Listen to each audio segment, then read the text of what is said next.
So the seal walks into a bar. It is working. Welcome to the Happy Birthday Bill Celebration and National Federation of Local Cable Programmers Conference. Very delighted to have you all joining us today. We are celebrating at this conference 200 years of the U.S. Bill of Rights, with a particular emphasis on that First Amendment. We are also celebrating 20 years of public access television this year, as well as 15 years of the organization NFLCP, the National Federation of Local Cable Programmers. We are also celebrating a year and a half of MCAT, Missoula Community Access Television, and what a year and a half it has been. You'll be hearing a lot about the 750 some people who received basic training in that year and a half from our 2.0 full-time employee staff, actually a 3-person staff. In any event, I'm part of that staff. My name's Randy Ammon, and I'm the executive director at MCAT. I'm also the perennial vice chair of the Northwest region, the Dan Quayle, if you will, of the region, board of directors of NFLCP. The success of MCAT thus far is based on many factors. A lot of the work that has gone on at access centers in the last 20 years, we looked around and we pulled the best examples, the best paperwork, they picked the best minds to set things up. We also have a unique spirit in this community. You may have discovered that. A very diverse, a very culturally aware community here in Montana.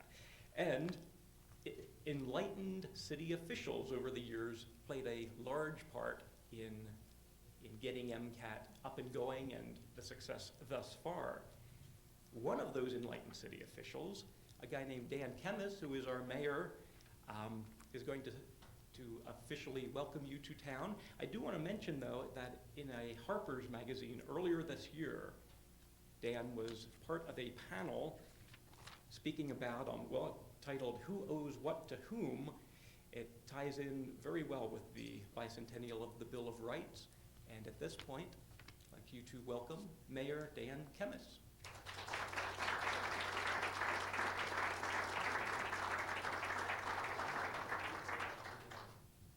Thank you, Randy. Anyone who has any doubts about the commitment of Missoula to freedom of expression has only to look at Randy's shirt to be reassured on that score. It's a great pleasure to welcome you here, and not only because you've offered to feed me. I get a chance to welcome all sorts of people. Right next door here, there's the annual meeting of the State of Montana Mosquito and Vector Control Organization. I welcomed them here yesterday. I feel somehow that I might have more to say to you than I had to say to the mosquito and vector control people. Not that their work is any less important, but it's less understood by me, at least, than some of what you do. It's been a real pleasure for me to have been involved in that phase of Missoula city government when we actually brought to fruition the establishment of a public access channel. And along those lines, I would like to acknowledge and honor my predecessor on the city council who had a great deal to do with that, Jack Schomer, who is back here in town with us again today. And Jack, I'm very glad to have you here, but also glad to be able to acknowledge the contribution you made through many frustrating years of negotiating with the main cable provider until we finally were able to get the franchise in place and then to encourage the establishment of what became MCAT, and now to enjoy these first few months and years of what I am convinced is going to be one of the most exciting and fruitful public and private ventures that Missoula has been engaged in. I've been excited about this prospect from the first that I knew anything about it. I'm more excited about it every week that I hear about the number of Missoulians who are taking up with this. But just because you're not the mosquito control group, you're going to have to hear just a couple more words of welcome And since you are a group of people who are committed to the provocative, I thought that it was somehow my obligation to be provocative as well. So I just want to say a few words about celebrations of bicentennials. We are now sort of working our way to the end of a series of celebrations of the bicentennial of the Constitution. I was struck during the time when we were actually celebrating the bicentennial of the Constitution itself by how generally mindless and unreflective that celebration seemed to have been. For a nation that prides itself on public discussion and public discourse, I would have expected that we would have gotten a little bit deeper into it and might even have raised some hard questions for ourselves in the course of celebrating the Constitution. I found that very rarely to have been the case. I'm afraid it is also likely to be the case with the celebration of the Bill of Rights. There are all kinds of ways of celebrating the Bill of Rights that I think do nothing more than make us feel good. And not that there's anything wrong with feeling good. I'm a great believer in that. But I also think that by the nature of the Bill of Rights and by the nature of what you're here to celebrate, that our celebration should go beyond that. And that's why I was delighted to be invited by Harper's Magazine to participate in this forum about a year ago, where the topic was whether we should have a bill of duties to balance the Bill of Rights. Harper's goes out of their way to set up these forums in interesting places. So in our case, they invited us to Independence Hall, and we sat upstairs from where the Constitution had been drafted, actually sat around John Marshall's library table in his library chairs, and for 3 hours engaged in what I found to be the most stimulating conversation I've ever been a part of about the issue of rights versus responsibilities, or how they relate to each other. Frankly, I think it's a central issue for public access. Because while there is undoubtedly great value in thinking of the Bill of Rights simply in the way in which it provides individuals with liberties, I am absolutely convinced that had that been all there was to it, had it ever been simply the question of whether people, individuals, should be free to speak and write their minds, that we would not have a Bill of Rights. There was always more to it than that. There was always the thought that somehow in being given the freedom to speak and to write, that we were therefore contributing to a larger good that reaches beyond the good of individuals. That's something that I think we have, in fact, largely lost sight of in our society. And we have come and will therefore spend most of the celebration of the Bill of Rights in celebrating nothing but raw individual freedom, and will not look beyond that to the fact that what those freedoms were always all about was the way in which they would contribute to the larger public good. The reason I think that that's interesting from the perspective of community access programming is that there is, of course, a large contingent, and ought to be, of people who are interested in that simply for the expression of individual points of view. And that's necessary, it's an interesting part of it. But frankly, from the point of view of a public official, if that was all that was going to happen, then it would not be worth the hassle. And believe me, there's plenty of hassle that goes with community access television. You know that. There's plenty of hassle for any public official that is involved in it. If I did not believe that community access was going to do more than give people a soapbox for their own individual gratification, then I would not be as committed to it as I am. The great opportunity that I see in community access programming is that it builds community. And that, I believe, is a vast and tremendously exciting potential. And it's something that I am deeply grateful to MCAT for providing us the opportunity to do. And I encourage them to continue to think of that side of this opportunity, and I encourage all of you to do that. But while I'm encouraging you, let me say that you have a wonderful program set up here. I'm sure that it's going to be very stimulating. But I think that any good meeting like this has to have an insurrection somewhere, so let me offer the insurrection. Whenever you come to some point on the program that you think, well, I've really had enough, I could do without that, wander out here and take a walk on Missoula's riverfront, which we are insanely proud of what we have done with the riverfront in Missoula. Get to know it a little bit, and we think that you'll understand why we're as proud of it as we are. And then when you get done this evening, let me invite you to an early celebration of October. We've got good weather now. We're not going to take any chances with it. We're going to celebrate Oktoberfest tonight and tomorrow night in Missoula. There will be a street dance down at the north end of Higgins Avenue on both nights. It's one of the most marvelous community events you'll ever have a chance to be a part of. So come down and enjoy yourselves, and welcome, a warm welcome to Missoula.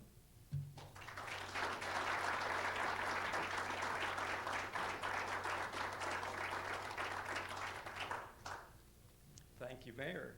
The Oktoberfest celebration is just outside the MCAT studio, where we will be conducting tours late in this afternoon. It all works out well. We do have some other special guests I'd like to recognize here, starting with the National Federation of Local Cable Programmers Northwest Board of Directors, folks with the little blue ribbons, and if I can embarrass them to stand up, please. We have our chair, Brian Gertman, and our treasurer, Tom Taylor, our secretary, Patty Leahy, our public policy chair, Alan Bouchon, our conference planning chair, John Glasgow, and our organizational development chair, Carol Burns. Is anyone counting here? Our informational services chair, Paul Simon. And who am I missing? Robert Swanson and Pete Belcastro cannot be with us at this time. But anyway, these are good folks. Search out the blue ribbons and talk to these people. The NFLCP is the one organization that has made it possible that everyone in a community with Access TV has that access to the electronic media, has that, that community has that forum. So, a good group. We also have several representatives from the National Board of Directors are from the Northwest. I don't know if Julie Omelchuk is in yet, or Paula Manley. They'll be joining us later in the day. We also have some green ribboned individuals who are the board and staff of Missoula Community Access Television. And if at this point I could ask all the MCAT board folks to stand up. We'll point out. And staff, yes. These are the first folks. Pick their brains as to where to go for ice cream, where to, best local beer also down near the MCAT studio. I'd also like to introduce someone who will be coming on the city council here in Missoula, Council-elect Chris Gingarelli. Welcome. At this point, I don't know if there are any other city folks out today, mainly because even as we speak at City Hall, there are negotiations going on with Rattlesnake Cable that's tying up the cable TV committee of our city council, and the president of the MCAT board, who ordinarily would be welcoming you on behalf of MCAT, Ron Wheeler. They'll be joining us later today. Interesting negotiations. They've been going on for years with Rattlesnake Cable, the owner of which has a particular view of the First Amendment that goes something like this: everyone should have freedom of speech, everyone should go out and buy their own cable company and control those channels. But we're not here to cable bash, fun as it may be, tempting as it may be. At this point, I also should introduce some folks who have served on the National Board of Directors for NFLCP, starting with the aforementioned Jack Schomer and the Welcome back. Alan Bouchon and Tom Taylor. And as always, if I'm forgetting anything or making mistakes, this is Access. Call out names. Let me share information. I'd like to go through briefly the conference preview, a rundown of what you may expect. As we're doing this, I would invite you to go through our lovely buffet line, starting with our center table here, and then maybe working clockwise around the room. So I'll keep talking as you start eating. Happy Birthday Bill of Rights is the name we came up with to represent a celebration. We don't want to take ourselves too seriously, but obviously this is a very important concept. Later at this session, we'll be hearing from Professor Michael Mayer from the University of Montana, speaking on censorship in the law. The workshop tracks begin at 2 p.m. today, divided into 3 separate tracks of workshops. The first is geared towards community video producers, and we'll be meeting in the Lewis Room, just behind the buffet. The second track is geared towards representatives of nonprofit organizations, educational institutions, and local government, and they will be meeting, all those sessions will be in the Clark Room, just down from the Lewis Room, makes sense. And the third track is geared towards Access Center boards and staff. Those meetings will be in the Canyon Room, which is across the lobby. We set up these tracks solely as a guideline. We encourage you to switch streams in the middle of the horse and pick out what you would like best, what would be most beneficial. For the 2 p.m. sessions today, we start off with, in track A, field production tips. It says here, improve your out-of-studio video projects with advice from the pros. We have some wonderful professionals among us here, including Steve Medlin, Frank Mason, and Pete Talbot will be doing that panel. In the B track, we have the value of access, Carol Burns and John Glasgow. And in this track, we'll be talking a lot about the Best of the Northwest Festival. We've covered 5 years of Best of the Northwest. Carol has some, I think, marvelous ideas for refining that, for making that awards ceremony and the award itself more apropos for community producers. And the third session at the 2 o'clock time today is Access Center Informational Exchange. Jacqueline Schomer and myself will be facilitating that. This is something I've wanted to do for a while, to just get Access Center managers and staff primarily together, anyone who's interested, to talk about what books do you have available, what magazines, forums, promotional items, things along those lines. At 3:30 today, we have track A, Engineering for Non-Engineers, with Brian Gertman and Ray Larson.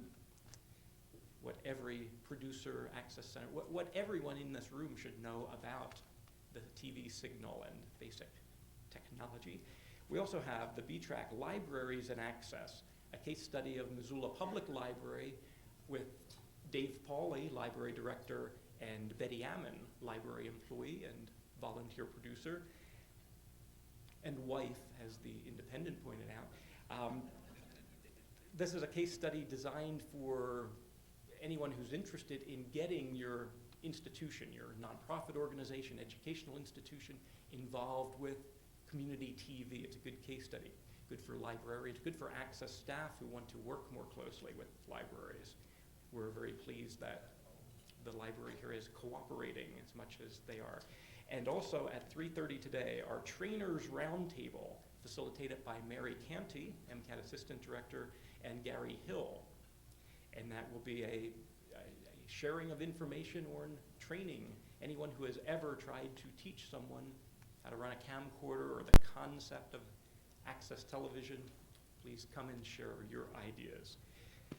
The tours to MCAT will start around 4:45 at the conclusion of today's second workshop session. There will be a bus out in front of the lobby, although with the weather like this here in tropical Montana, you may choose to walk. We will be have the bus available to take folks over there. We'd love you to see the facility and round up some refreshments for you, and you'll be right down there for the Oktoberfest. Tonight, dinner is on your own. We can offer a suggestion for folks who may not be part of a group who may want to. The Shack has placed a coupon in your goodie bags, which you get when you register, for I believe 20% off, and they've agreed to open their large back room with a big community table. So anyone who wants to join a group of NFLCP types, invite you out to the Shack for dinner. Tomorrow, and we'll go a little more quickly here, we've got, I should mention, we have videotape viewing set up in the Russell room at all hours. VHS, Super VHS, or 3/4-inch tapes. If you've brought your tapes and corral people, that's the place to see. And just stop by, who knows what you'll see running in there. And I see Julie Omelchuk in the back. Welcome back to Missoula, Julie.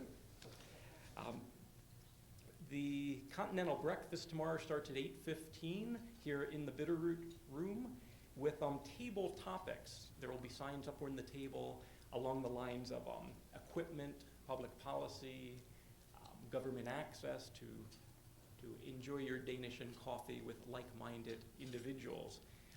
Much of the benefit of this conference is just getting people together and having enough time to talk, to get into a dialogue about what's going on in your life, in your community, share ideas. The workshops begin tomorrow at 9:30 with audio for video, Jack Schomer. At the same time, Access Basics for nonprofit organizations, getting involved with Eric Stashen and Ron Wheeler. And Board Basics, what every board member should know, with Carol Walters and Barbara Milhouse as moderator. At 11 o'clock tomorrow, we have a video career exploration that McCarthy Coyle will be moderating. We've got a list of folks, including Frank Mason, Steve Medlin, Jackie Schomer, to talk about primarily alternatives to traditional broadcast television for our producers in particular. There's a lot going on in video that's not quite traditional, not as conventional as it was just a decade ago. Also, video in the classroom tomorrow at 11 a.m. Temmie Rose, Dave Severson, and Marty Welch talking about alternatives to Whittle, talking about what's going on with educational institutions from elementary school through the college, university level. And then Video as Art, moderated by Laura Millen, with Paul Hart, Patty Leahy, and Rick Phillips, an exploration of some video art, good stuff. Lunch tomorrow, we're turning you loose on downtown Missoula. Resume for workshops at 2 p.m.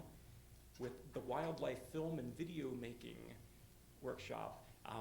Missoula has a reputation as a center for wildlife film, for environmental filmmaking. We host the International Wildlife Film Festival each year. The folks who put that together are on hand to teach anyone who wants to techniques and theory of wildlife film and video making. And they are Lori Hudak, Chuck Jonkel, and Bruce Whitey. We also have at 2 p.m. an overview of government access with Glenn Lipsker from Spokane and Paul Simon from Pocatello. And unfortunately, we had scheduled the Native American Programming Showcase. I say unfortunately because our panel that seemed firm at the beginning of the week all have out-of-state commitments. And this is personally distressing. I was really looking forward to this. I do want to announce, though, that Roy Bigcrane, who was going to be here, was the co-producer of a video entitled The Place of Falling Waters. Roy has been nominated for Native American Filmmaker of the Year and has been invited, along with Tom Smith and Frank Tyro, Salish Kootenai College, to attend a session in Estonia in the Soviet Union.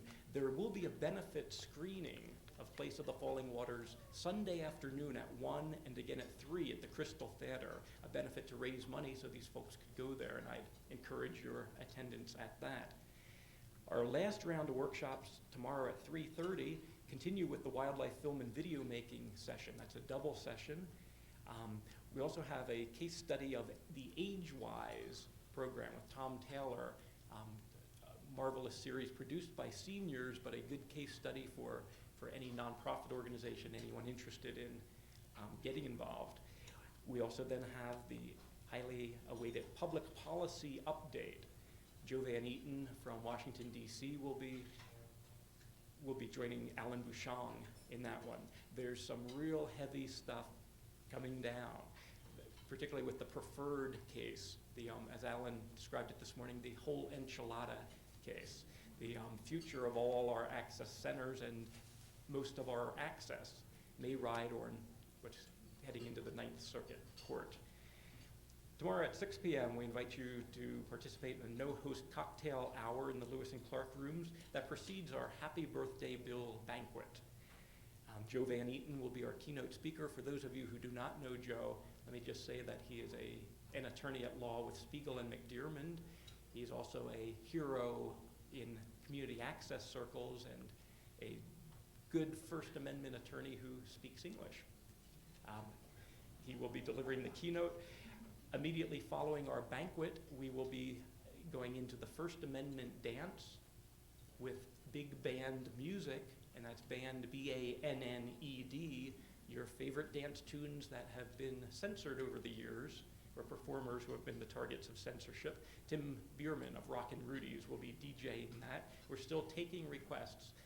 We've got everyone lined up from, let's see, we've got from Chuck Berry and The Doors and probably some token 2 Live crew in there, to K.D. Lang, who was censored, at least in the state of Montana, by the beef money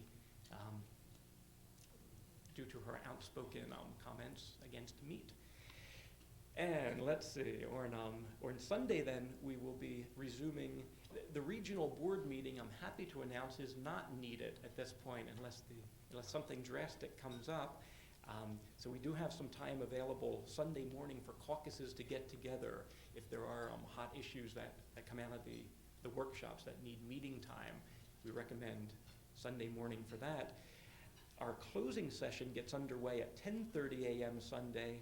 Along with brunch, Joe Van Eaton will be here. Reginald Carter from the NFLCP National Office in Washington, D.C. will be here to hear your comments and answer your questions. We've intentionally designed this closing session as a loose structure to allow for more discussion of hot topics that come out of the workshops, topics that need more time than the hour and 15-minute structure. We also intend on discussing the best of the Northwest, the revisions. We also want everyone to have their questions answered at this conference. So if you go through the workshops, if there aren't workshops offered that answer the questions you really want answers to at this conference, come brunch Sunday, that's your chance. There'll be a room full of experts and hopefully a room full of questions. I do want to mention also an event that we've been invited to. There is a concurrent conference here in town, or a gathering at least. It's the Alliance for the Wild Rockies Rendezvous. Many of the MCAT producers are shuttling back and forth between these two events. All NFLCP conference registrants are invited to a panel starting at 7:45 tonight on the future of the Endangered Species Act. Just bring your badge and show up that's over at the Orchard Homes Country Life Club. Check at the registration desk for more information. And with that, I should probably clam up for a while, let you eat for a while. We'll introduce our keynote speaker officially in about 10 or 15 minutes. Enjoy lunch. Yes, Tom. I'd like to announce that the Northwest Polos will be on sale. Brian Gerstner will model for you. How attractive and handsome these are. They'll be at the registration desk and everybody needs one. Thank you. Yes, this is the Oregon edition, which the Bolos are a fundraiser for the NFLCP Northwest region, as well as a fashion statement, and very functional. They are cable ready. $15 at the registration table. We also will be selling a book about the Age-Wise experience that Tom was too humble to mention. Tom is one of the authors of that, and that's for sale for $20. no access center should be without this book, and no producer should be. And Tom is sharing the proceeds there with the NFLCP. Also, I think I noticed some MCAT t-shirts for sale out there. Conference special, $10. We have new sizes, new colors. The splattered and speckled shirts are $13, but the bright neon, and Eric, stand up, Eric. That's a nice shirt, beautiful shirt. We thank you for, there are MCAT shirts all over the world at this point. And Alan, hi. That's what I mentioned, that we're giving something away. This is not being sold. We're going to give away postcards also starting tomorrow morning, not late this afternoon. You mail to your Congress representatives and senators who are also considering further changes in cable legislation. We will give them guidance and give them postcards and encourage you to speak to the people that need to hear us. Exactly, very important. And I should also relay greetings from Congressman Pat Williams and Senator Conrad Burns from Montana, who wished that they could be here, but were unable to work that into their schedules. Enjoy lunch, and see you in about 10 minutes.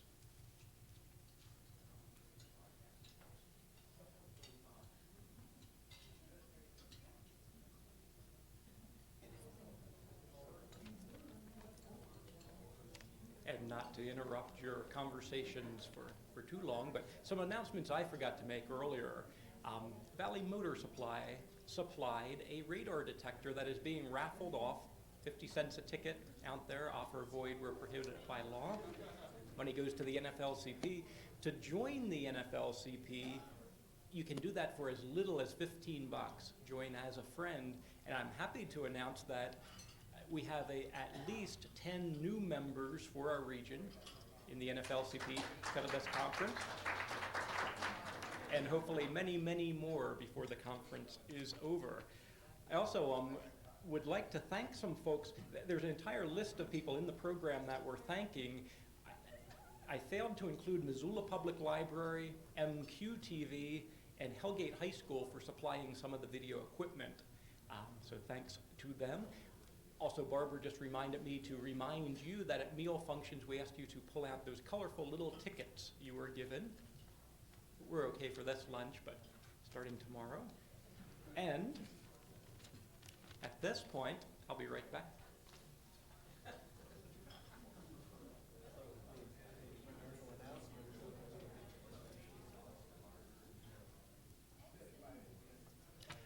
It gives me great pleasure to be able to introduce to you Michael S. Mayer, Associate Professor of History at the University of Montana. Quite an impressive and weighty resume here. Bachelor and Master's from Duke University, Master's and PhD from Princeton, distinguished list of fellowships and grants and articles, publications, and we're in the topic of I Know It When I See It, Censorship and the Law. Please welcome Michael Mayer.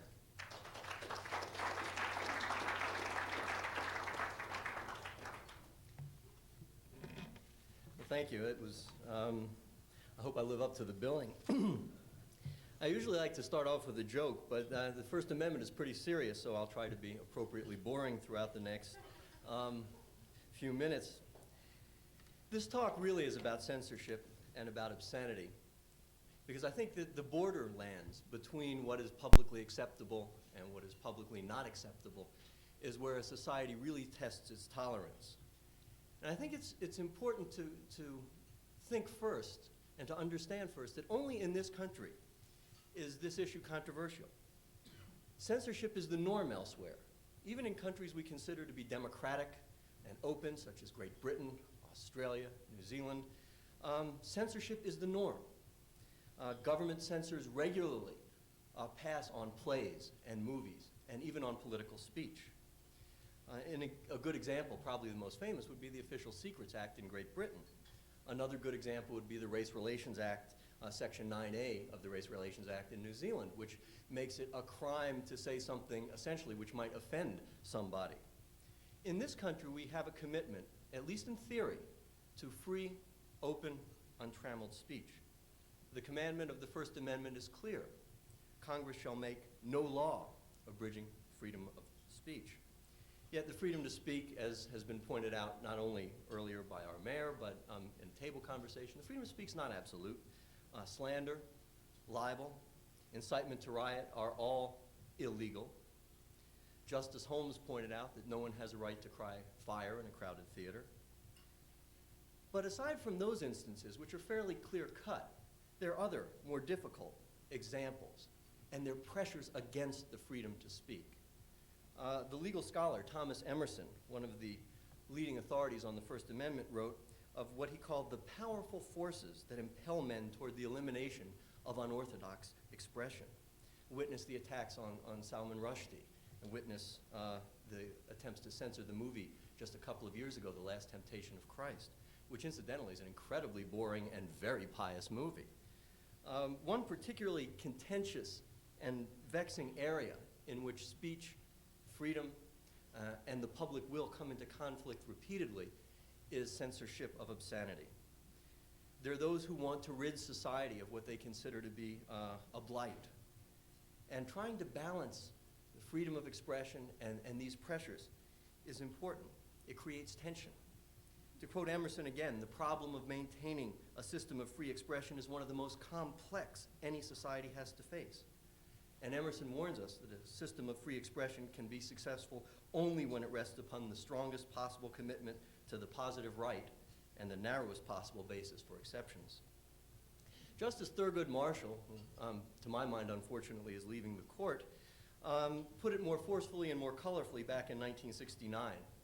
He said, "If the First Amendment means anything, it means that a state has no business telling a man sitting alone in his house what books he may read or what films he may watch."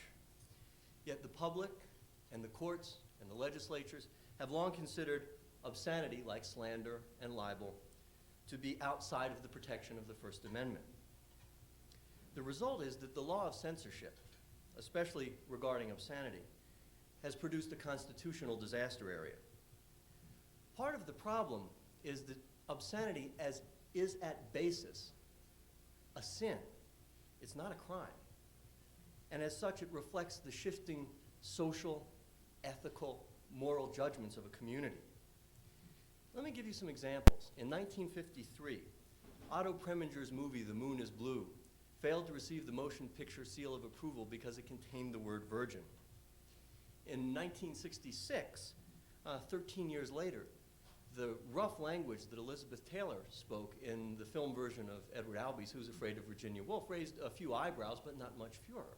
There's a profound difference in 13 years over what we consider to be acceptable public expression.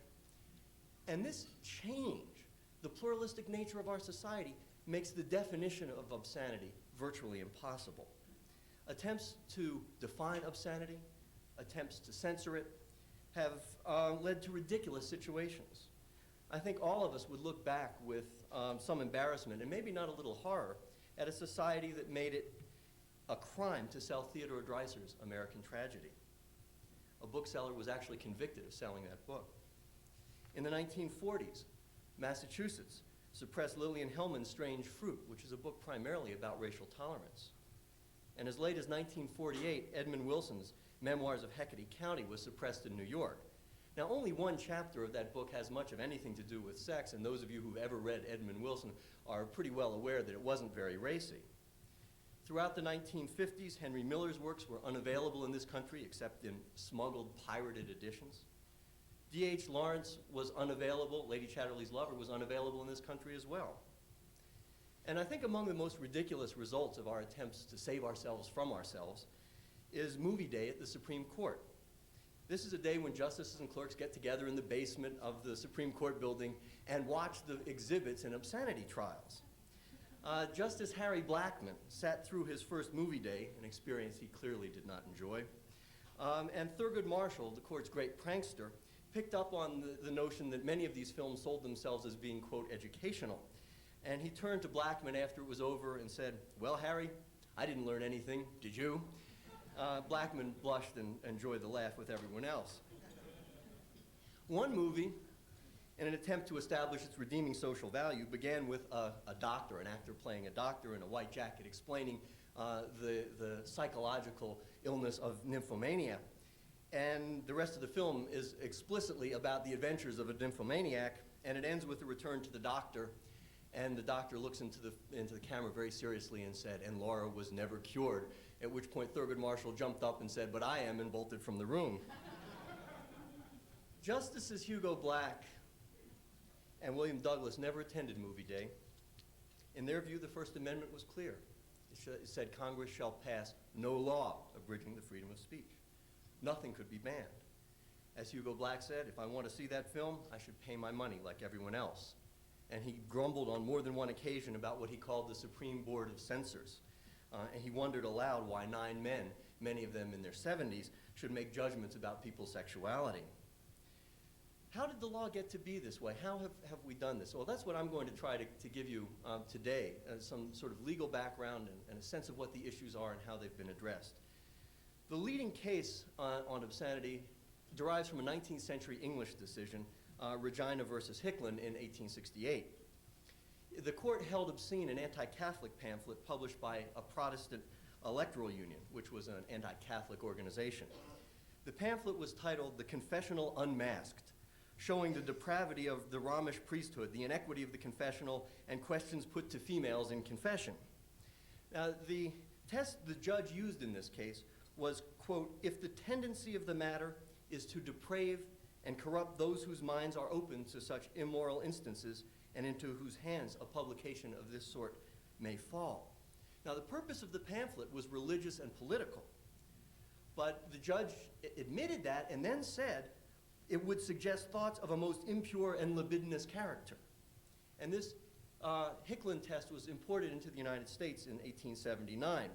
And based on that, there were a number of events, some of which you may be familiar with. In the 1920s, the Port of Baltimore banned Aristophanes Lysistrata. It banned Marie Stopes' Wise Parenthood under the Hicklin test. But the key test in federal US courts was the United States versus one book called Ulysses in 1933. A judge, John Woolsey, a federal district judge, relied on expert witnesses to sustain the literary value of Joyce's novel. For the appellate court, Judge Augustus Hand ruled that the dominant effect rather than individual passages had to be examined. Let me give you an example. He said that Woolsey's use of expert witnesses, quote, was constitutional. The established reputation of the work in the estimation of approved critics, if the book is modern, and the verdict of the past, if it is ancient, are persuasive pieces of evidence. But at the same time, it essentially affirmed the Hicklin test. But as Hand put it, the erotic passages are submerged in the book as a whole and have little resultant effect. The next major test came a couple of decades later, Butler versus Michigan in 1957. Felix Frankfurter, speaking for a unanimous court, threw out a Michigan statute banning books, quote, containing obscene, immoral, or lewd or lascivious language, pictures, or depictions. The law was intended to protect younger people, youths, from obscene material. But the case arose when one such publication was sold not to a young person, but to a police officer. As Frankfurter put it, the law attempts to quarantine the general reading public against books not too rugged for grown men and women in order to shield juvenile innocence. Surely, he observed, this is to burn down the house to roast the pig. The effect of the law, Frankfurter said, would reduce the adult population of Michigan to reading what is fit for children. And he concluded, we have before us legislation not reasonably restricted to the evil which it is said to deny. The same year, in 1957, the Supreme Court dealt for the first time with whether obscenity itself was protected by the First Amendment. The case was a famous one, Roth versus the United States, which is actually two cases. Roth was decided together with Alberts versus California. Now, Samuel Roth was a man of considerable culture, and some of the material he sold was cheap and fairly tawdry, and other of the material was undoubtedly art. Roth was convicted under a federal statute prohibiting the mailing of obscene materials. Alberts, in the other case, had none of the quality of Roth. He was convicted, though, under a California law, which prohibited the circulation of obscene literature which, quote, offends the conscience of the community. the court upheld both convictions. Justice William Brennan, in what I think is one of his darkest days on the Supreme Court, wrote for the majority in Roth. He wrote, all ideas having even the slightest redeeming social importance, unorthodox ideas, controversial ideas, even ideas hateful to the prevailing climate of opinion, have the full protection of the Constitution. But, he went on, obscenity is not within the area of constitutionally protected speech or press. To justify this, he asserted, this court has always assumed that obscenity is not protected by freedoms of speech and press. And he found that the federal statute banning obscene materials from the mail was therefore, quote, a proper exercise of the postal power. He went on to try to backtrack. He said, any idea having the slightest redeeming social importance could claim First Amendment protection. This led him into a very tricky area.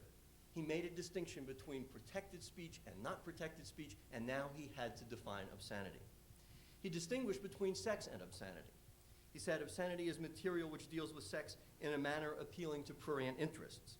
And using Webster's definition, he pointed out that prurient means impure in thought and desire, lewd, or having lustful cravings and desires. In other words, he called it, in his words, material utterly without redeeming social importance. It rejected the older Hicklin test, which judged material by its effect on the effect of selected passages on particularly susceptible people.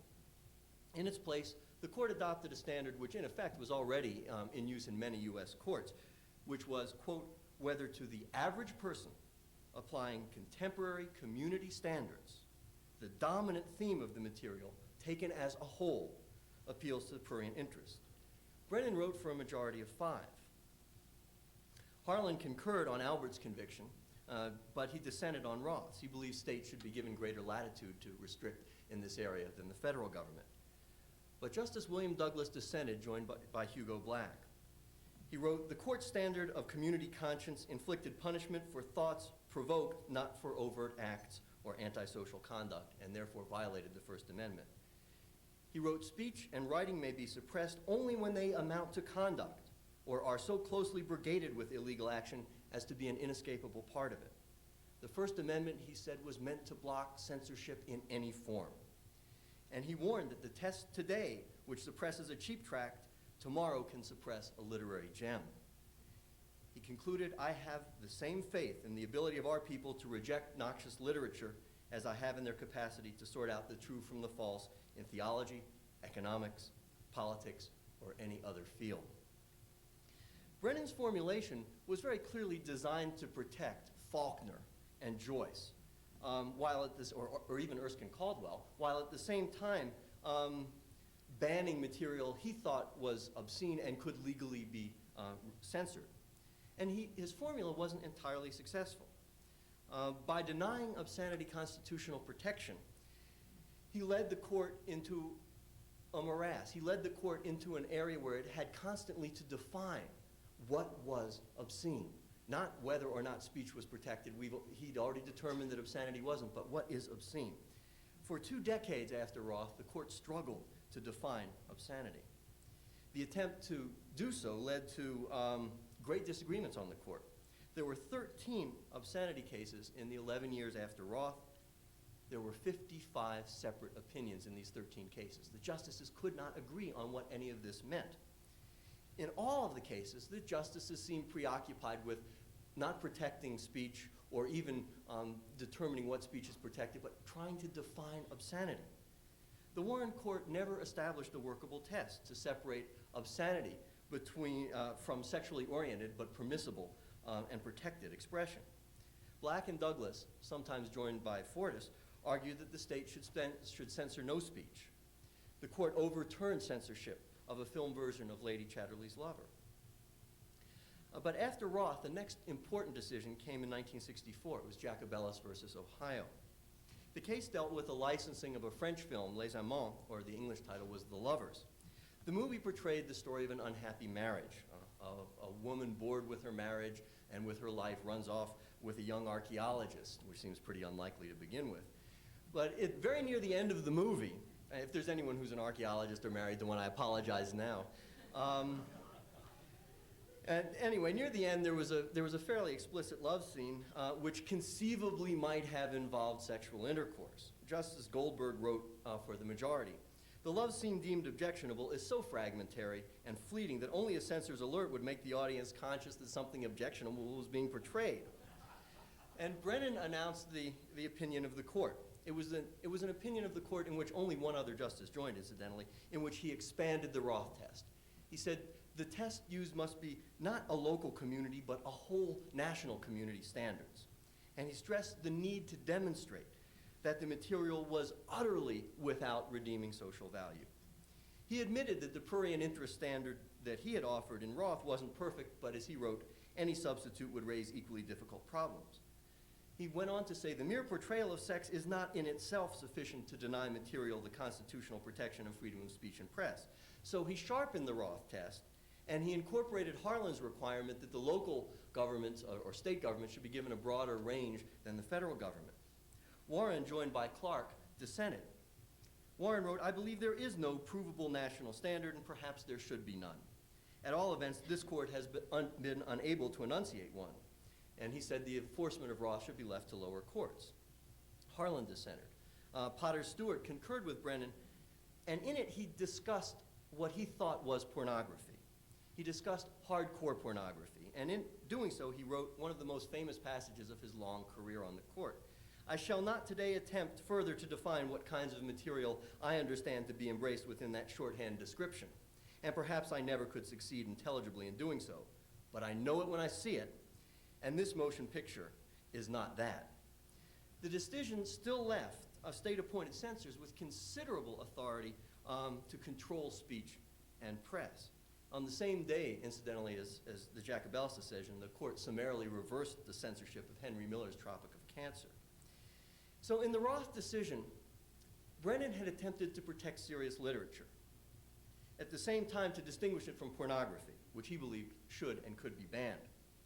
But the lower courts continued to hold obscene material which Brennan knew wasn't obscenity, which he knew was art, and he wanted to address it. And he got his chance when the Supreme Court heard 3 cases in the fall of 1965. The 3 decisions handed down on March 21st, 1966 were Ginsburg versus US, Michigan versus New York, and Memoirs versus Massachusetts. In Ginsburg, the court upheld the conviction of publisher Ralph Ginsburg for violating federal postal censorship laws. Ginsburg was sentenced to 5 years in prison. The defense said that the material, standing by itself, did not meet the Roth test of obscenity. The material was the Housewife's Handbook on Selective Promiscuity. It was a presumably fictionalized sexual autobiography of an anonymous female from the ages of 3 to 36. Surprisingly, actually, this appeared to have some literary merit. At least doctors and psychologists testified that it did. 2 magazines were also involved. Liaison, a bi-weekly newsletter that was filled with absolutely smutty jokes and sensationalist pseudo-medical sex stories, and a magazine called Eros, which was a very high-priced magazine for, say, $10 per issue, way back in 1965, think about that, devoted to what it called an intellectual examination of erotica. Brennan again wrote the lead opinion for a 5-4 majority. He never dealt with the defense arguments that this material did not meet the Roth standard for obscenity. What he said was that Ginsburg's advertising was pandering. It had, quote, the leer of the sensualist. And he wrote, the context of the circumstances of promotion, sale, and publicity might be considered as an aid to determining the question of obscenity. And other justices didn't agree. Harlan wrote that only hardcore pornography could be banned. Black entered a vigorous dissent, now on the familiar grounds that he and Douglas had taken of the First Amendment. He said the majority had rewritten the federal law. He said that they convicted Ginsburg of an offense that, quote, Congress never thought about. And he further contended that since there had been 14 opinions in 3 cases handed down that day, no one could know in advance what was obscene, and therefore publishers couldn't even know if they were violating the law, which is one of the basics of American jurisprudence. Douglas, I think, wrote the best opinion and one of the best of his career. He argued also on First Amendment grounds. He said, the use of sex symbols to sell literature today condemned by the court engulfs another exception on First Amendment rights that is as unwarranted as the judge-made exception concerning obscenity. This new exception condemns an advertising technique as old as history. The advertisements of our best magazines are chock full of thighs, ankles, calves, bosoms, eyes, and hair to draw potential buyers' attention to lotions, tires, food, liquor, clothing, authors, and even insurance policies. The sexy advertisement neither adds to nor detracts from the quality of the merchandise being offered for sale. And I do not see how it adds to or detracts one whit from the legality of the book being distributed. A book should stand on its own, irrespective of the reasons why it was written or the wiles used in selling it. I cannot imagine any promotional effort that would make chapters 7 and 8 of the Song of Solomon any the less or any more worthy of First Amendment protection than does the unostentatious inclusion in the average edition of the Bible. The other case, or the second case involving Michigan, was a fellow convicted of a New York law prohibiting the publication of, quote, sadistic and masochistic books. He was sentenced to 3 years in prison after being convicted.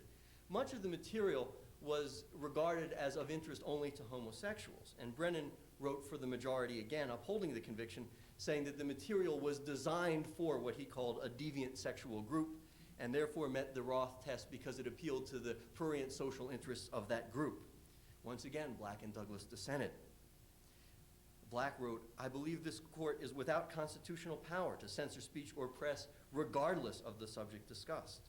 When this court makes particularized rules on what people can see and read, it determines policies which policies are reasonable and right." And the final case was Memoirs versus Massachusetts. It was about a novel by John Cleland, an 18th century British novelist, called The Memoirs of a Woman of Pleasure, or Fanny Hill as it's more popularly known. There was no opinion of the court again. The justices splintered all over the place. They couldn't agree. Brennan wrote the lead opinion, in which he was joined only by Warren and Fortas, in which he said 3 elements had to coalesce in order to produce obscenity. 1, the dominant theme of the material, taken as a whole, appeals to the prurient interest. 2nd, the material is patently offensive because it affronts contemporary community standards. And 3, the material is utterly without redeeming social value. And the last point was the key. The Massachusetts court had said the book need not be unqualifiedly worthless before it can be deemed obscene. Brennan said that's wrong. Black and Douglas concurred in the result, only they took their position on First Amendment grounds. There were dissenters the other way, too. White did not agree that redeeming importance was an adequate test. And Justice Clark, Tom Clark, one of Harry Truman's 4 mediocrities on the court, had written very little in obscenity cases, and now he complained that Brennan's use of utterly made it impossible to declare anything obscene. He said, "I have stomached past cases for almost 10 years without much outcry. Though I am not known to be a purist," I think he meant a Puritan, he was not an especially brilliant jurist, "or a shrinking violet, this book is too much even for me." It is interesting that Clark drew the line at a frank expression of female sexuality. That seemed to offend him, whereas much more explicit works dealing from the other side did not. After this decision, pornographers simply took to including doctors or actors playing doctors at the beginning, or quoting Shakespeare to give it some social or redeeming importance. But since Fanny Hill, no book has been successfully prosecuted, although there have been successful prosecutions of other forms of expression. The following year, the justices finally gave up on their futile attempt to define obscenity. The case was Redrup versus New York. And they essentially decided, they didn't put it quite this crudely, but what they said was anything that a majority of justices said was not obscene was not obscene. And subsequently, the court reversed obscenity determinations against a number of publications if it did not constitute an invasion of privacy, if it weren't forced on people either in their homes, or if there was no state concern to protect minors, or if there was no pandering in the advertisement. Each justice developed his, and in this case it was his, because there were no women on the court yet, own definition of what hardcore pornography was. For Justice White, a former football player, the distinction seemed to be that erections, intercourse, or oral sex or anal sex was obscenity. Anything else was okay. His clerks came up with a shorthand version of what was obscenity for Justice White. They said no erections plus no insertions equals no obscenity. Brennan's own private definition seems to have drawn the limit at erections. Justice Stewart had what he called his Casablanca test. He'd been a naval lieutenant in World War II, and as watch officer, he had seen his men bring back from Casablanca and other ports in North Africa locally produced, really hardcore obscenity. He knew what the difference between the hardest of hardcore obscenity was and what usually gets into American movies. It's hard to tell what Thurgood Marshall's standard was. He seemed to be more amused than anything by the whole thing. Black and Douglas took the position that the Constitution was explicit, it protected speech and press. Justice Powell, a cultured Virginia gentleman, was genuinely shocked by his first movie day when he saw Russ Meyer's softcore classic, Vixen.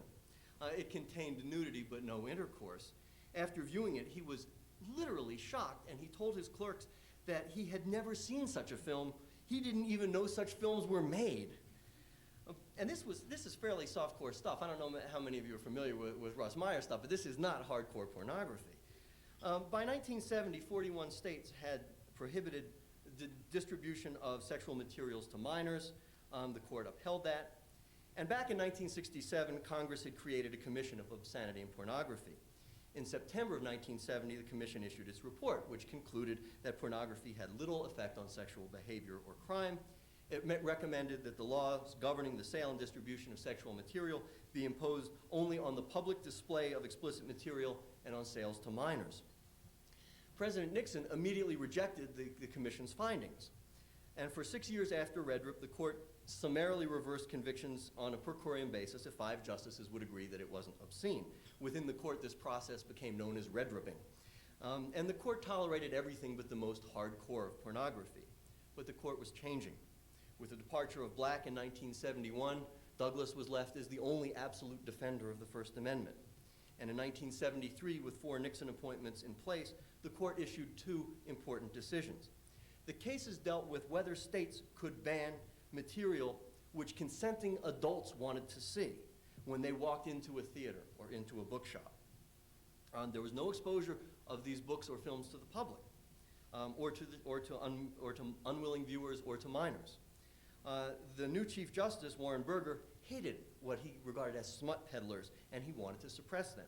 And he got his chance in the famous case, which has become the leading case in the area of obscenity, Miller versus California. Miller was convicted for knowingly violating a California law which made it a misdemeanor to distribute obscene material.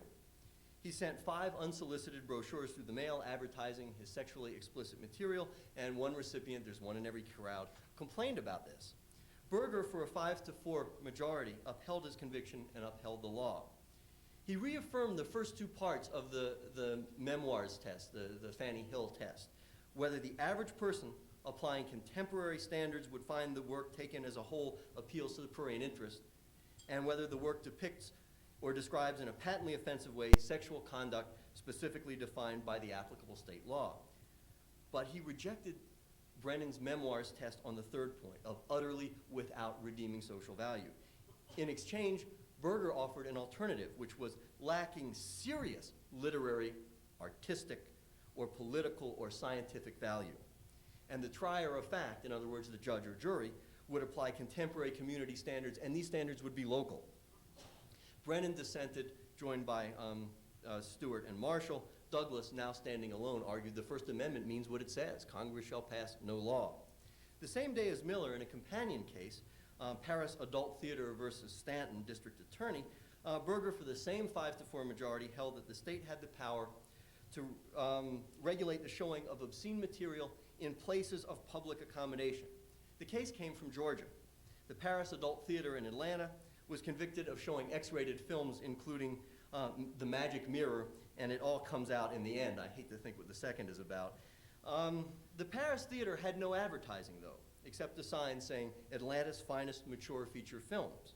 It had a sign on the door saying, Adult Theater, you must be 21 and prove it.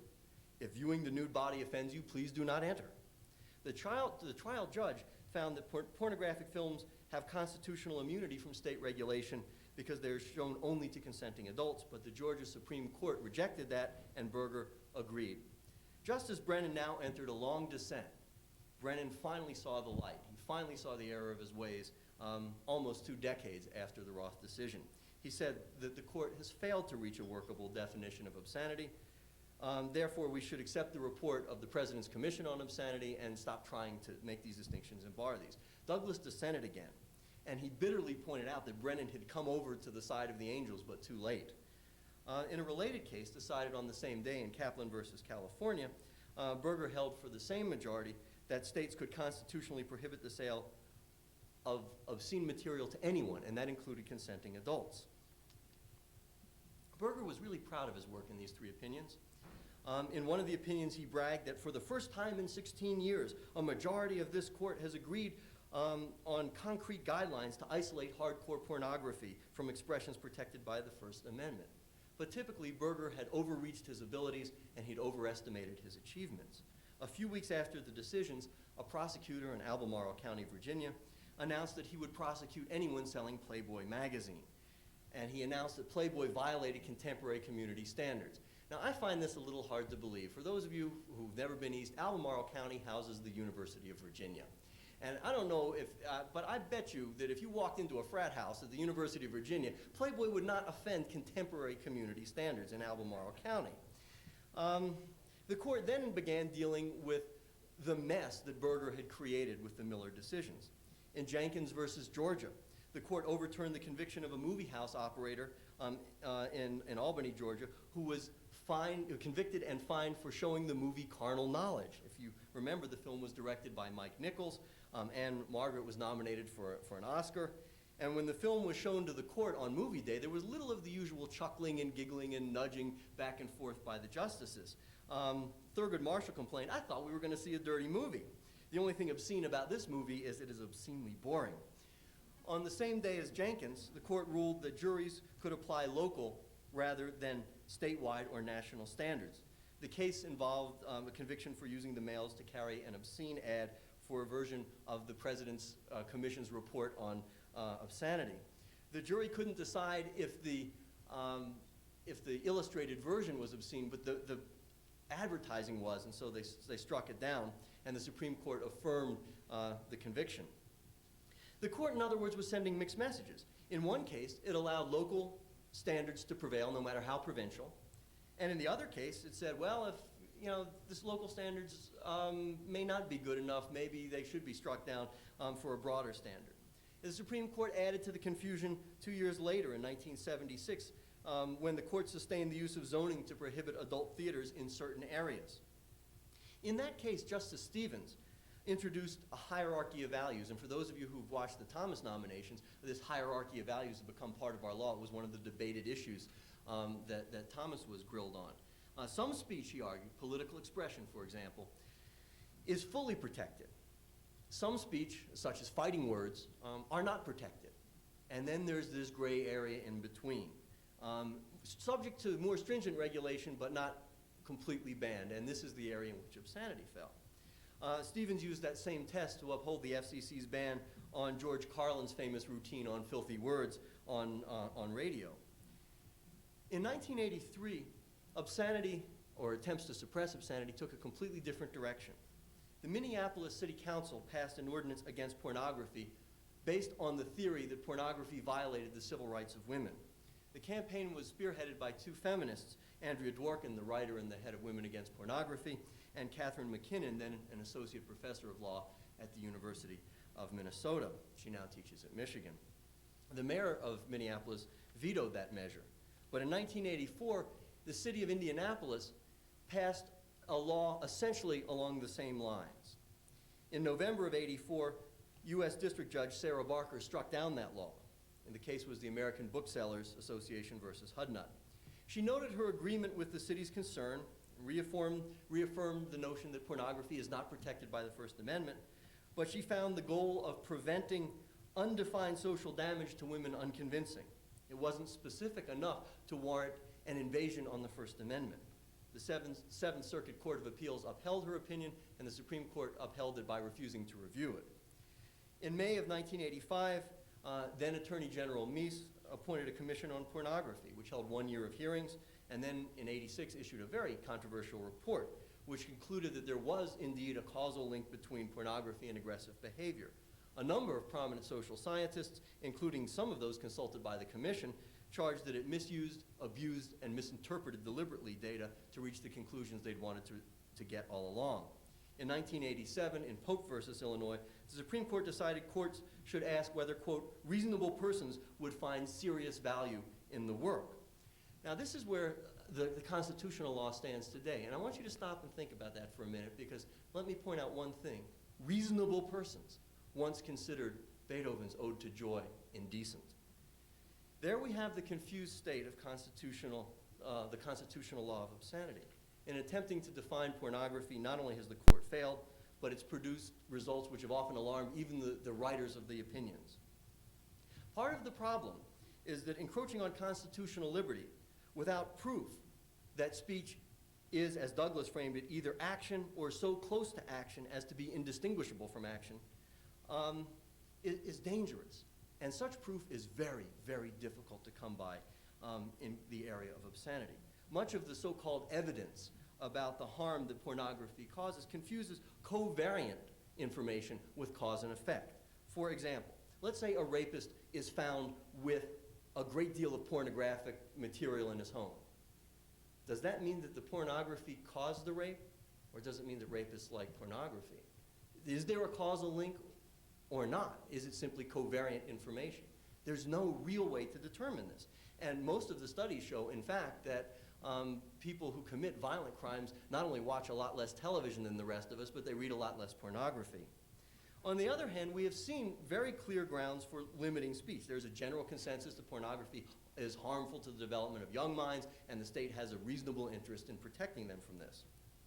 The courts have upheld that. The issue of a captive audience. If you don't want to see this stuff, you should not be forced to confront it. It should not be displayed in public places where people who find it objectionable cannot avoid it.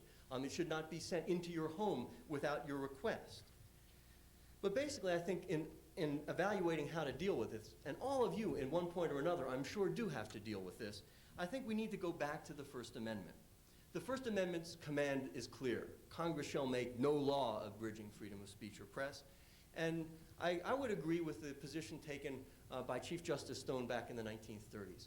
He argued that the first 10 amendments to our Constitution are so central to our form of government, so essential to a free society, that when considering a limitation of these, particularly when covered by the procedural safeguards of the 14th Amendment, courts should take a more active role in judicial review of legislation.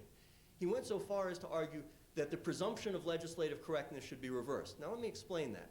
There is something in judicial decision-making called a presumption of legislative correctness. If you challenge the constitutionality of a law, the burden is on you to prove that the law is unjust, because the court should presume that the people's representatives have acted properly. Stone didn't want to overturn this. He simply said, when they start regulating the first 10 amendments, the presumption should be reversed. The burden of proof should be on the legislature to show that there is a just cause for such a violation of the Constitution. And I think that position is a good guideline. It was law for about 10 years until the Cold War, when a number of conservative justices, mostly appointed by Harry Truman, incidentally, began to batter away at that on issues of free speech for radicals. The consequences, though, if you start down this slippery slope of regulating speech, can be dire. Let me give you an example. Recently, Florida passed a law which permits anyone offended by a bumper sticker to complain to a police officer, who may then use his or her own judgment in filing obscenity charges. You know what the first arrest was for? Bumper sticker that said "shit happens." The second arrest was for a bumper sticker that said "Russia sucks." Now, many in Russia would probably agree with that. The bottom line is that before the Soviet Union broke up, this was political speech. It wasn't terribly enlightened or articulate political speech, to be sure, certainly not sophisticated, but it was political speech nonetheless, exactly what the First Amendment was designed to protect. One woman was pulled over by an officer for a bumper sticker which said, "Humpty Dumpty didn't fall, he was pushed." This is what happens once you start allowing somebody else to regulate your freedom of expression. And right now, we face a very serious threat, I think, with legislation pending in the United States Senate, introduced by Senator Mitch McConnell, a Republican from Kentucky. McConnell is, okay, television or not, McConnell is a Neanderthal. He is a thug. who has absolutely no appreciation of the First Amendment. He's been joined in supporting this by a number of feminist organizations, and I would ask both sides of this, the right-wing Republican and the feminists, to look at who they have crawled into bed with and see if it doesn't alarm them. The basic problem we have is who's going to make these decisions for us. Are we willing to allow someone else to make decisions about what we read, what we watch on television, what we see in movie houses?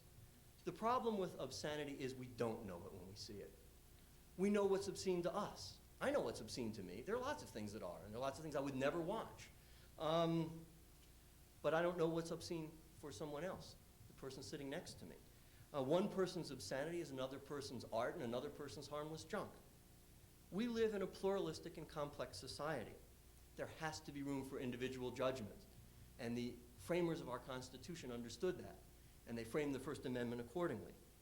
Our Constitution is based on the idea that every person must choose for him or herself what is obscene, what is politically wise, what is religiously acceptable. We trust the American people to make decisions about politics, about religion, about the economy. I think we can trust the American people to make decisions for themselves in these areas as well. I would conclude with the observation that once someone else begins to make these decisions for us, we've lost a basic, perhaps the basic component of our democracy. And I hope there will be questions, and I'd like, if there are any, I'd like you to, or comments, don't throw things please, but short of that, I'd be glad to take any comments or questions. Yeah. I'd like to hear you elaborate some. The amendment says Congress shall make no law. It doesn't say that the states shall make. But we have a 14th Amendment, remember, which applies, which is the so-called under incorporation has applied the protections of the first 10 amendments to the states as well. And the court has interpreted the 14th Amendment, which applies specifically to the states, to incorporate all of the basic freedoms of the first 10 amendments. So that dodge, which was used incidentally to get around anti-desegregation ordinances, it was attempted, that dodge was used to perpetuate segregation, which the court struck down repeatedly.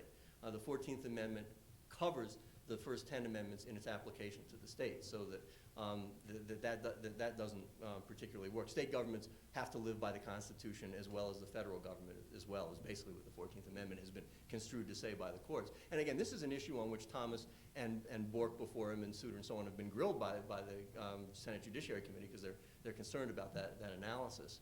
And I don't think anyone has rejected that. I mean, even Bork has no problems with incorporation. He's fairly extreme in his judicial philosophy. It's a good point. Anybody else? Yeah. Not that I'm aware of that have gotten to the Supreme Court. I know there are a number of cases of access. Most of them, incidentally, that I'm aware of, don't deal with obscenity. There is one in which these people, this sort of bedroom party these people had, I think it was in California. Are you familiar with what I'm talking about? Where these people had this show on cable access, and they sort of jumped around, not wearing very many clothes. And the local governing body got very upset about it, but it did not go very far up the judicial system. The most highly controversial cases that deal with public access thus far, and the ones most likely to require adjudication by the Supreme Court, are cases involving hate speech on cable access by Nazis and skinheads and other groups of that sort.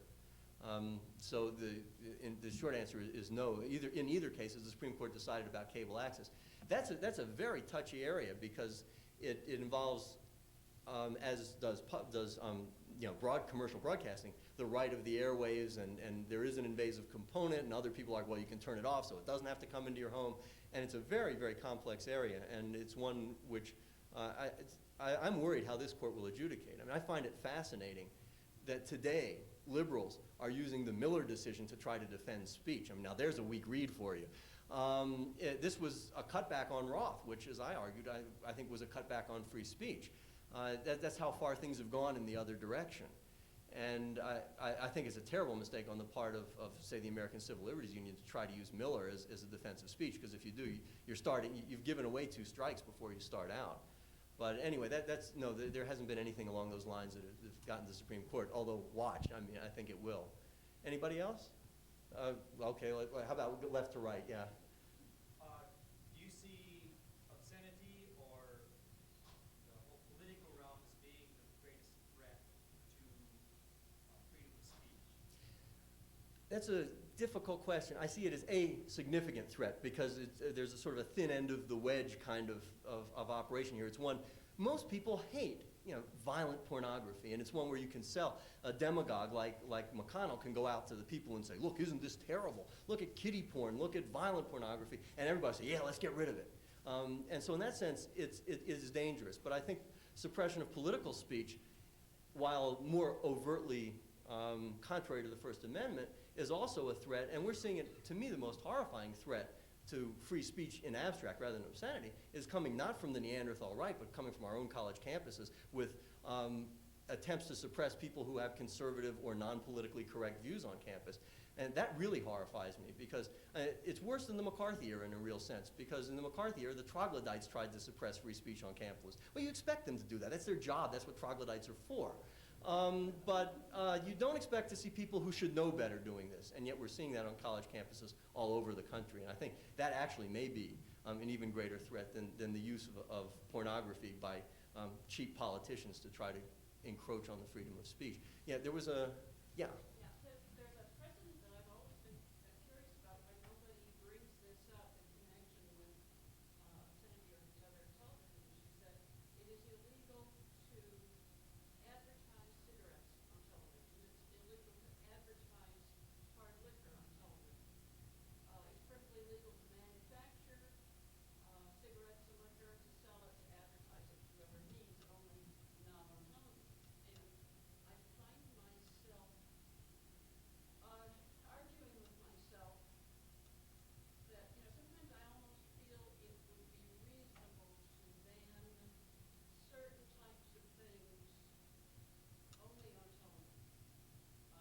So you're not banning producing this, there's no criminal penalties involved, you're not banning producing the material, you're not banned from distributing or advertising or showing them to anyone that wants them, but that television might have more stringent requirements. As I say, I, like a lot of other people, I'm sure we have debated arguments about ourselves, with ourselves about how we might feel about that type of restriction. Well, there are clearly restrictions on television. I mean, television, how many uncut movies recently have you seen on television? Television won't show a lot of things. They redub the language, they cut the more graphic sex, and even sometimes the more graphic violence, although they're obviously much more lenient about violence than sex on television. There are regulations, and those, because that's not open speech, but I have a problem with the argument about the invasiveness, and I'm sort of conflicted on this too, as I mentioned earlier. Yes, it is invasive. It's projected into your home whether you want it or not. But the ultimate censor is you sitting at you can flip the channel, or you can actually take the radical step of turning the box off, and then you're not subjected to it anymore. So I think it's a very difficult area. But clearly, Congress, because the people in theory own the airwaves, Congress has a much greater latitude for regulation of expression over those airwaves and into your home, and that's very clear. What is legal to show in a movie theater would not be acceptable to show on television. And beyond that, I don't have, yeah. You then put cable into a separate category of from broadcast as differentiated as in magazine ads are not excluded from selling cigarettes or hard liquor. Increase. This is a purchased service. Exactly, but it's also increasingly universal, and you can also make the argument, again, that the people, if they don't own the actual cables, have right to control access to those cables. And in almost every area, they are regulated in some way, which would be precedent for that. I would hate to see, I go back to Frankfurter's position about making everybody watch what is suitable for 5-year-olds to watch, and especially on cable, where, as you said, you pay for it, you bring it into your home, you have the choice. The regulation becomes tougher, yeah. And collateral effect. What's the view of fair warning? If you are told, that cable program which will perpetuate one of the probably 8 or 9 different styles, where it finally says, look, if you're so damn stupid that you're going to be offended, you still have it on this channel, it's your own damn fault, don't talk to us. I mean, you eventually get to that point.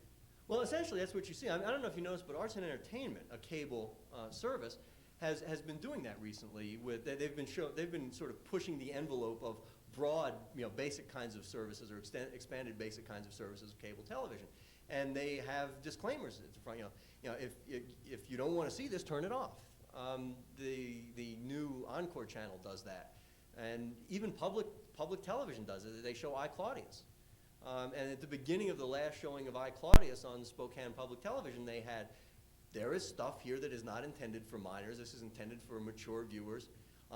If you don't want your children to see it, turn it off, change the channel. And if you don't want to watch it, turn it off, change the channel. I think that fair warning is an important issue, because we go back to the point that Frankfurter raised. I mean, as conservative as Frankfurter was on these issues, and he wasn't willing to use the First Amendment very broadly.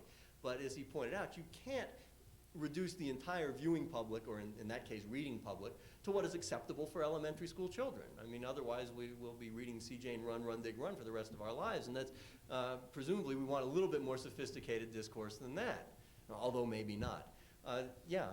I'd suggest that we've already done that with broadcasting. With broadcasting geared towards 11-year-old mentality, so that our massive media is now geared towards, a very low level, and the only alternative is cable. But I'm sorry, I'm jumping on a comment. I'd also suggest that we should bring cigarette ads back to TV and ban 30-second political ads. I think they're more obscene. But anyway, I'm kind of curious about your feelings on the court as it is. You've talked about what it was in the past. There's been some fairly dramatic, or there proposed to be some fairly dramatic changes. And, some of your comments about what you see as in the future. Well, I really don't know. I think that I am concerned, as I said, when we've gotten to the point where in these cases, such as in the 87 case from Illinois, the liberals are looking back to Miller to protect speech.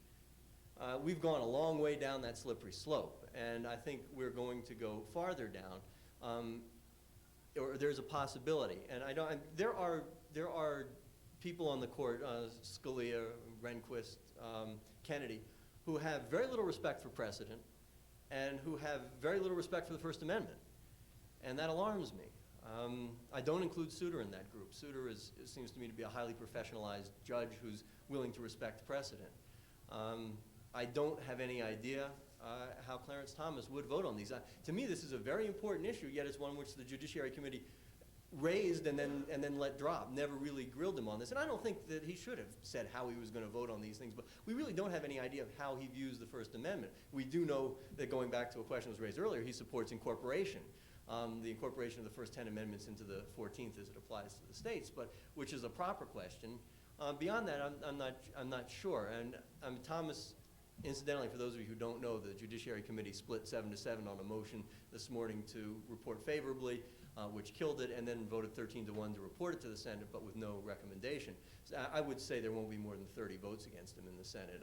It's just a guess, but I don't think many people want to vote against a black man who's literally pulled himself up from poverty and so on. So I don't know. Assuming he's on the court, I really don't know.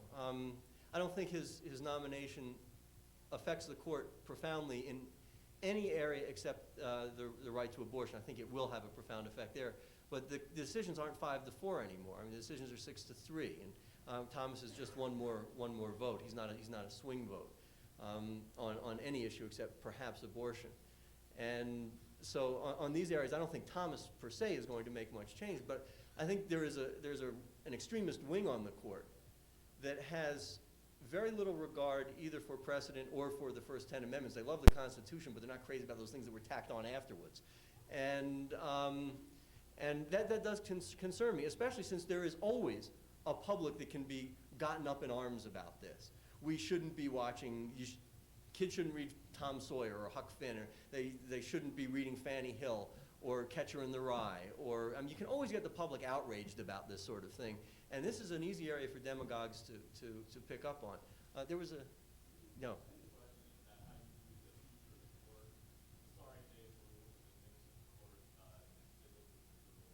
Well, in a sense, it's not. I mean, that is true. Berger was a conservative, but look at Nixon's appointment. Powell and well, Rehnquist turned out to be an extremist, but Blackmun not only turned out to be liberals on this court, but turned out to be fairly moderate jurists by any objective standard. I was going to ask you, so you think these people with backgrounds might cause them to see the light now they got a lifetime job, they don't have to worry about their paycheck? And I think you've already said about 3 of them, there's no hope. Yeah, and they've been on. I mean, they've got a record. I mean, Rehnquist has been a narrow constructionist of the First Amendment ever since he's been on the court, and this is going on 20 years now. I mean, this shouldn't surprise anybody. In the case of Scalia, we've got enough of a track record that's pretty clear. In the case of Kennedy, there isn't much at work there. He just votes the way the two more powerful intellects on the extreme right of the court tell him to vote, and he's very dependable and will be dependable well into the next century. He's young and healthy. But beyond that, it's very hard to say, and I think that many of these people are tempered by the responsibilities that they face, and certainly Hugo Black lived down his past as a Klansman. Felix Frankfurter shocked everybody by being a conservative on civil liberties issues during the Cold War. It is hard to know. I think that a fellow named Ray Solomon, who at the time was working for the American Bar Foundation, wrote an article a number of years ago now, in which he was talking about basically presidential nominations to the Supreme Court and upper federal courts from the turn of the century up through Franklin Roosevelt, in which he said there are basically three typologies of appointment. Some presidents appoint justices on the basis of policy. They want, good examples would be Franklin Roosevelt, Ronald Reagan, Lyndon Johnson. They want liberal or conservative justices who will adhere to a certain vision of policy, and they appoint for that reason. A secondary would be politics, where you sort of appoint for political reasons. The typical example of this would be Harry Truman, who appointed his political buddies from the Senate or people from regions where he thought it would help the Democratic Party or himself politically without much regard either to policy or to the professional qualifications. And then the third type would be those presidents who appoint primarily for professional qualifications, who are interested mostly in sort of the highly qualified resumes. And good examples of that would have been Taft, which made sense. He'd been a Supreme Court justice and so on. And Eisenhower would be another. And when you get a president committed to professionalism, you're most likely to get a surprise. Reagan got relatively few surprises because he was appointing ideologically. Roosevelt got a couple, but they were surprises, and very few given his total number of appointments. He was appointing ideologically. Same with Lyndon Johnson. And basically, Roosevelt and Johnson wanted liberal judges. They appointed liberal judges, and they got liberal results. Reagan wanted conservatives and got conservative results. The ones who get surprised are the ones who rely more on abstract professional qualifications. And I don't know about Bush. The first appointment seems to fit that professionalism sort of model. The second one is a little more cynical politically, but I think since the Bork nomination, the whole process has become incredibly more cynical. So it's very hard to say, and it's hard to say exactly what impact being on the court will have on these people. I think O'Connor surprised a number of Reagan conservatives. And so it's hard to know, but my own personal view is that it doesn't look that good in these areas. I think we're going to see a constant whittling away. In my estimation, the two most danger-fraught areas of seeing established precedent overturned are Roe versus Wade, the area of abortion, and the other is the separation of church and state, the unbreachable wall that Hugo Black talked about that's set up by Abington School District and Engel versus Vitale is being breached on a fairly regular basis, or not breached, but chipped away at on a fairly regular basis by this court. You take enough chips out, eventually the thing falls down. And I think those are the two areas that concern me most. I saw another hand someplace. Yeah?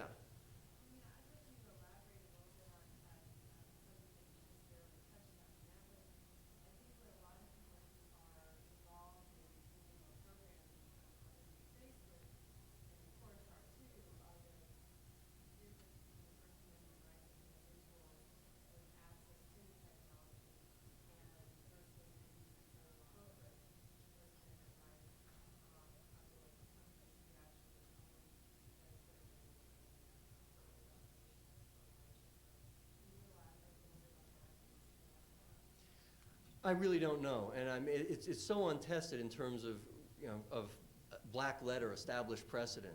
I think it really is up for grabs. It's a very difficult line to draw, and I assume that you're also talking about the right, say, of cable access to deny access. Is that the sort of issue you're?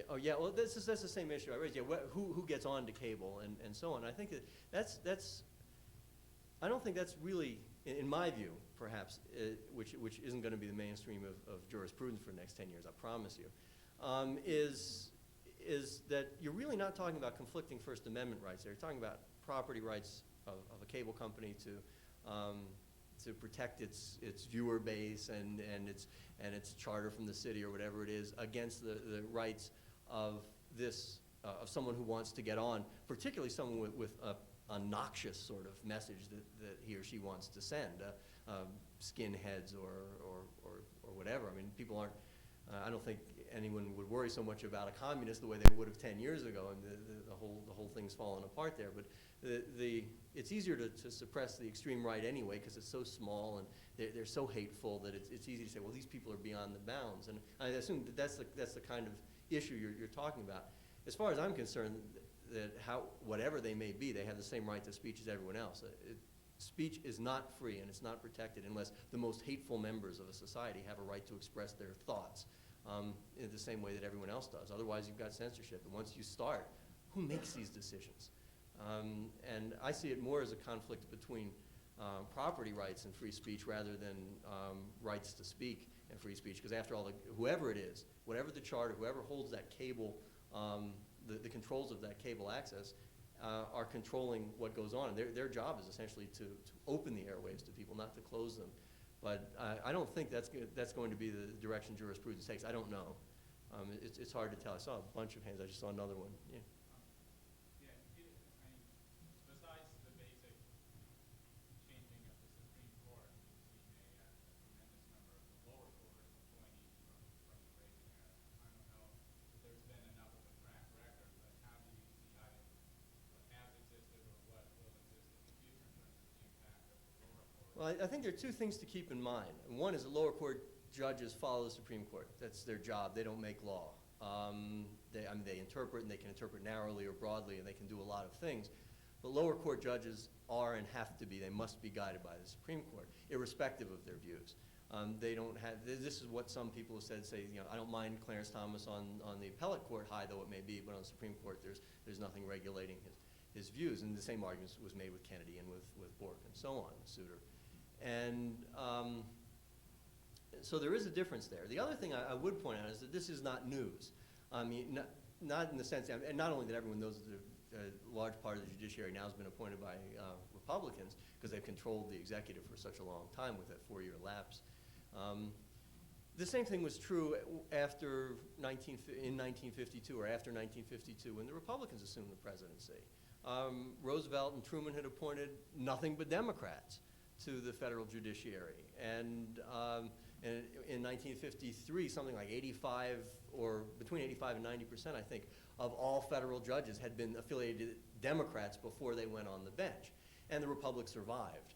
And I think that the same thing is going to be true here, especially if Bush wins another term. It's going to be a long, long stretch of Republican presidents, and most of the federal district court judges and appellate judges will be appointed by Republicans. Presumably, most of them will have been Republican in orientation before going on the court, but they're still fairly narrowly bound. An appellate judge even, and especially a district judge, who starts handing down decisions repeatedly that are overturned by appellate courts or by the Supreme Court, is in almost an untenable position. And you saw this in the 60s with a number of segregationist federal district judges who were repeatedly overturned by the Fourth and Fifth Circuits. I mean, eventually, it's pointless, and you lose any semblance of credibility as an honest trier of fact in the court of first instance. So they are fairly rigidly bound in that sense. And that, I think both in terms of historical precedent and in terms of realistic impact, I think that's, it's true and it's probably not great, but it's not unusual. This is what always happens when we have a long stretch of one or the other, and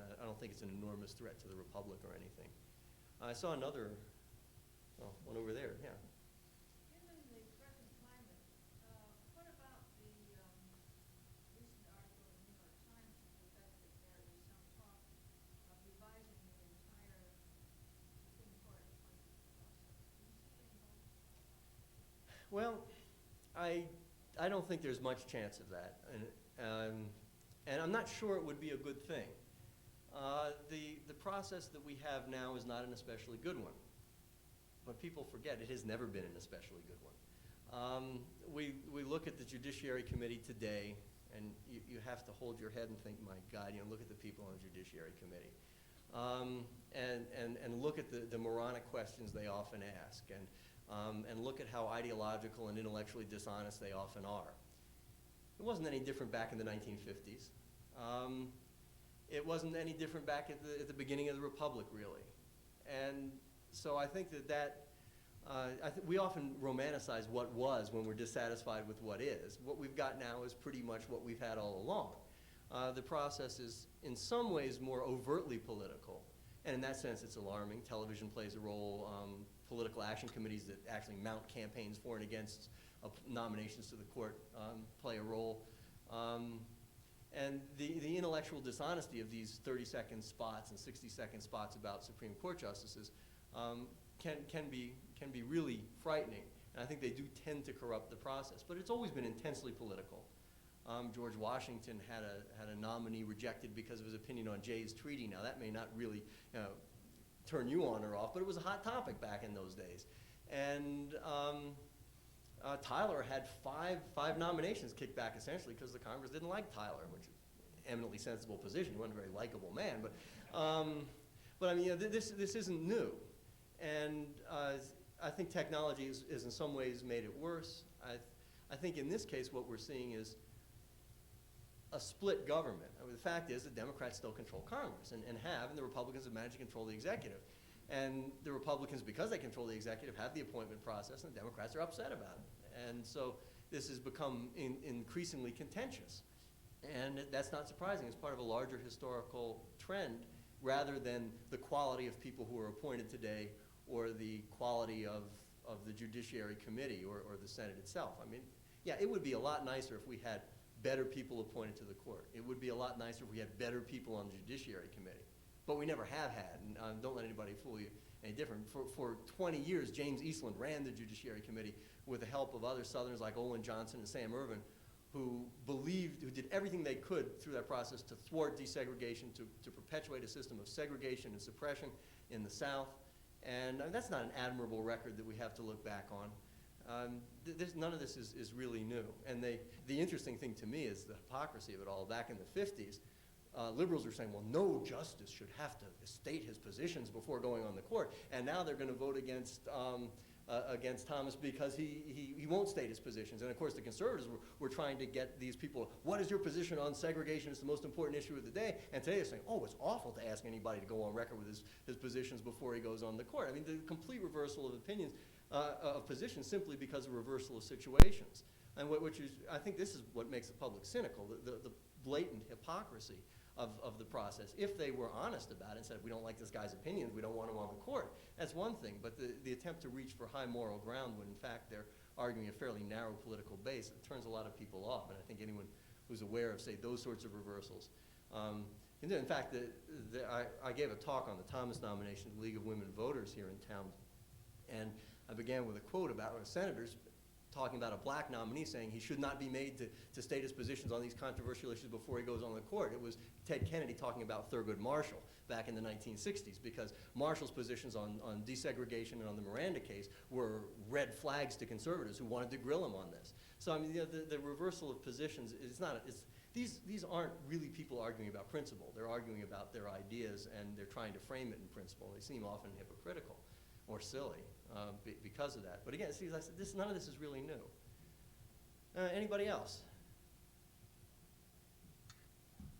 Okay, thank you for listening.